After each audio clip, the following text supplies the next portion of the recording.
The scientific community has spoken. Climate change is happening now and is caused by human activity. Fossil fuels, black oil, coal, and gas have created modern society as we know it.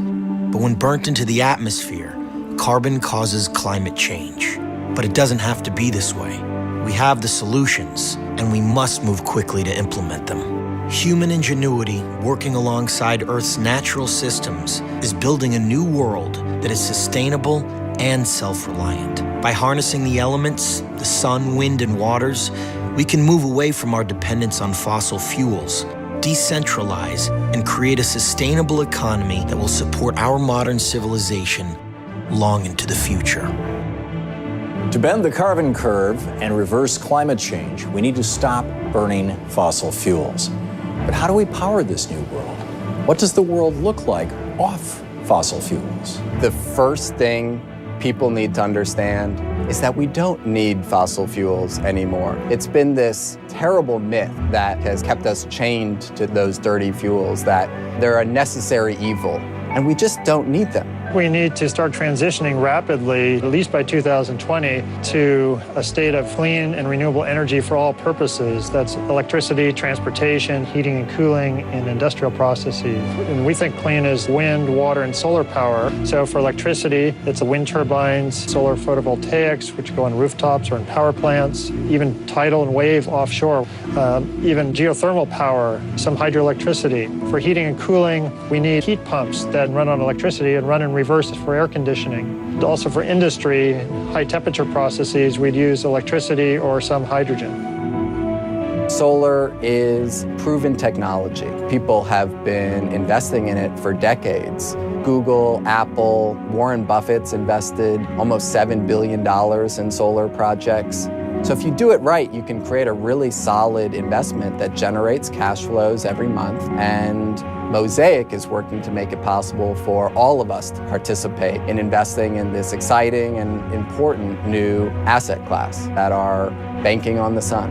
And the reason this would save money in the long run, in terms of electricity, wind, water, solar have zero fuel costs. So once you put up these devices or a wind turbine or solar PV, the fuel cost is zero, and so you stabilize the price over time, whereas fossil fuel prices are going up over time. So if we look at the 10 states in the United States with the highest fraction of electricity from wind in the last 10 years, the price of electricity in those states went up only 3 cents a kilowatt hour. All the other states went up 4 cents a kilowatt hour. So this is evidence that you stabilize prices when you put up renewable energy.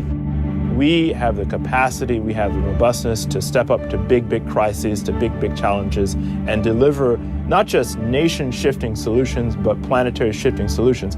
Germany and Denmark, for example, have done a tremendous amount in order to transition both to renewable energy resources, but also to transition the control of those resources from the hands of utilities and the traditional controllers into the people, like cooperatives, farmers, individuals, now providing their own energy. We are at exactly the same moment that Germany was at. We have over 500 coal plants in this country that are fundamentally non-economic. They can't compete with alternatives like solar and wind. So what is going to happen in the next few years, they're going to have to pick an alternative source of power. We could have exactly that kind of revolution, really exciting, democratizing power activities that are happening at the state and local level. You know, for 100 years, we've had power systems that have been centralized. The power plant is out in a remote location, and the power travels from there to our homes and businesses. And the idea is basically to spread it out, to generate power closer to where we use it from all sorts of different sources. Clean energy is one of the largest wealth creation opportunities of our time. If we can make it possible for people to participate in and benefit from that transition, it's one of the biggest opportunities for broad-based prosperity. When communities are making decisions for themselves, they're going to pick renewable energy resources because it's not only a source of energy, it's a source of power and control over their energy future, and it's a source of economic development. Communities are doing what are called microgrids, people creating sort of miniaturized versions of the electricity system. They're doing it on college campuses like University of California, San Diego, and they're doing it in places along the Northeast. In our plans to power the world, we're converting everything. Not only are you going to be powering normal electricity like we do today, but vehicles will be powered by electricity. Even if it's hydrogen, it will be hydrogen produced from electricity. So transportation accounts for about 1/3 of total carbon emissions in the United States. If we want to get serious about mitigating the effects of climate change from the transportation sector, we really need to talk about cutting our oil use, making our gasoline-powered vehicles and trains, planes, and ships more efficient. The second is promoting and developing electric vehicles. And then the third is also promoting the use of non-food-based biofuels. Electricity is traditionally much cheaper to be used as a fuel compared to gasoline. An electric vehicle driver will save about $13,000 in fuel costs over the lifetime of that vehicle, which is significant savings. Airplanes are one of the tougher ones, but there are technologies that can get us there too. You turn that algae into a biofuel, and the whole process sucks up more carbon than it uses. So a carbon negative biofuel can be used to power planes until we have technologies that can fly planes with electricity or potentially other things in the future. Our food system will also be reinvented.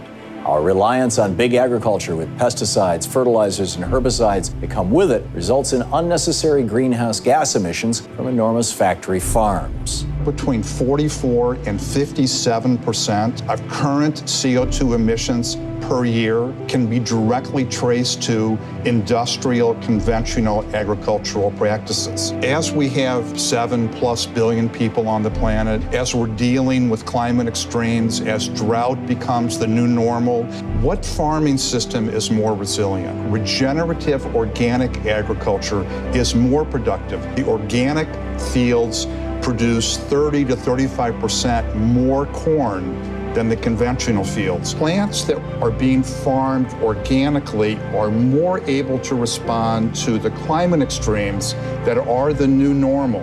So when people say that we need conventional agriculture to feed the world, look at all the published data showing that we need organic agriculture. The paradigm shift is possible because of the technology shift, because wind and solar are inherently decentralized resources. And so we have this opportunity made possible by the technology. The issue really is one of control over that energy system and one about market share for the utilities. And frankly, they're reluctant to give up what's essentially been a 100-year monopoly over both control of the system and control of the economic resources. Unless we have the rules set up in such a way to allow for broad participation, broad ownership, we may not see that paradigm shift in the control of the energy system. We need to be making the choice to promote the energy technologies that are going to build a more prosperous future. I think we all know that that's clean energy now. If we can get people literally invested in the clean energy future and participating actively to create it, then we've got a lot better chance to avoid the scary climate problems that we face and to all be a part of this better future. It doesn't get a whole lot bigger than this. It is now clear that we can power civilization with sustainable sources of energy. This goal is not only achievable, it is also good economic policy. In a few decades, renewable energy can supply 100% of our world's energy needs using existing technologies, and it would create millions of jobs. Given the global threat of accelerated climate change, it is imperative we transition now.